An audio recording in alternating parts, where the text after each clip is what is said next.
Hello friends! Today I want to talk about technology, more specifically when technology fails us. It's amazing how much dependence we all put on technology, we're all aware of it, but it's funny to think back to when we actually didn't have cell phones and use technology the way we do today. Before I was a sophomore in college, I actually didn't even have a cell phone. I know, it's hard to imagine those days back when you actually had to have a calling card if you were out and needed to call someone or needed to use a landline. Facebook actually wasn't even invented until I was a third year in college. But nowadays, if something happens with our cell phone, it's pretty much our lifeline in our brain. And so it's hard to function without it.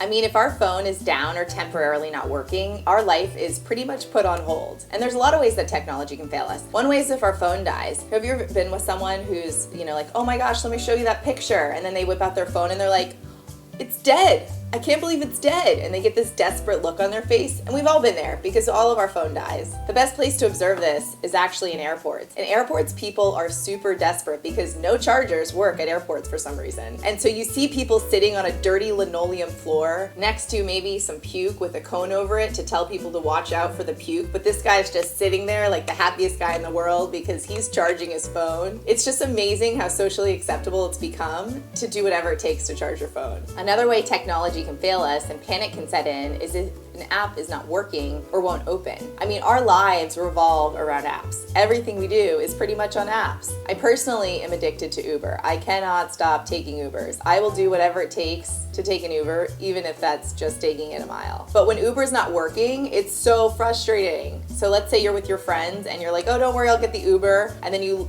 try to open the app and all you see is that swirling right dot and it just won't stop. And so then you close it down and then you reopen it and then the swirling dot continues. It's like, what am I supposed to do? One time I was actually in LA and the app was not even loading. And I saw this Uber driver sitting there and he's like, yeah, I can take you, I'm available. I'm like, yeah, kind of can see that because you're sitting right in front of me. But it wouldn't work and I didn't know how to pay the Uber driver. So instead I just stood there for another 10 minutes until I could get the app working, at which point it actually assigned me someone who was 20 minutes away instead of the driver right in front of me.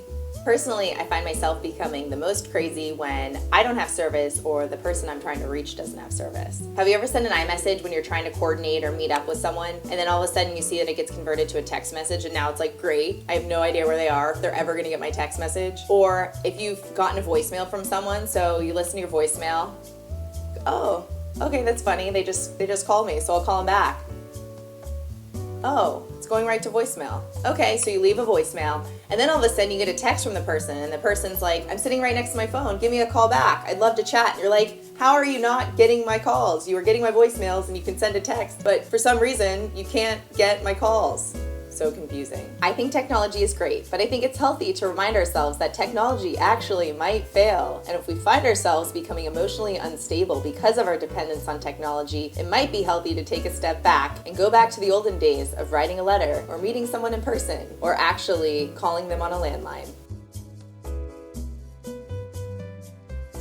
A pen?